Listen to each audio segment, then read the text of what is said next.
গ্রামের মাঠে পাখির ডাক, বাচ্চাদের হাসি। বাঙ্গাল, হি হি, আজ আমি পিঁপড়েদের জন্য একটা ছোট্ট রাস্তা বানাবো।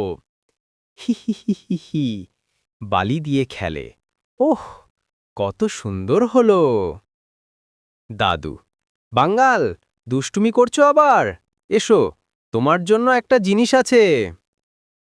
বাঙ্গাল, কি জিনিস দাদু? খেলনা নাকি মিষ্টি? দাদু, না রে, এটা একটা বীজ। এই বীজটা যদি ভালোভাবে লাগাও, জল দাও আর যত্ন করো, তবে এটা তোমার জীবনে জাদু আনবে। বাঙ্গাল, জাদু? চোখ বড় করে, এই ছোট্ট বীজে জাদু? ঠিক আছে, দেখি কি হয়। বাঙ্গাল বীজটা মাটিতে লাগিয়ে চলে যায় খেলতে। বীজ শুকিয়ে যাচ্ছে, সূর্য ডুবছে। দাদু, বাঙ্গাল, বীজে জল দিলি? উফ, ভুলে গেছি দাদু, কাল দেব কাল। দাদু, মনে রাখিস রে, যে কাজ ছোট মনে হয় তাতেই বড় জাদু লুকিয়ে থাকে। শিক্ষক বোর্ডে লিখছেন, পরিশ্রমী সফলতার চাবিকাঠি।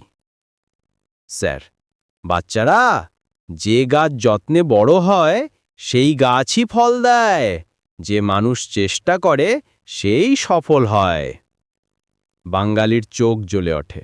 ওহ, তাহলে দাদু ঠিকই বলেছিলেন। বাঙ্গাল দৌড়ে আসে, বীজের জায়গায় জল দেয়, গান গায়। বাঙ্গাল, এই নে বীজ ভাই, আজ থেকে আমি তোর যত্ন নেব, প্রতিদিন জল দেব, কথা বলবো। কয়েকদিন পর গাছ গজায়, ফুল ফোটে। দাদু, দেখ বাঙ্গাল, এখন গাছটাও হাসছে। বাঙ্গাল, হা হা হা, কারণ আমিও হাসছি।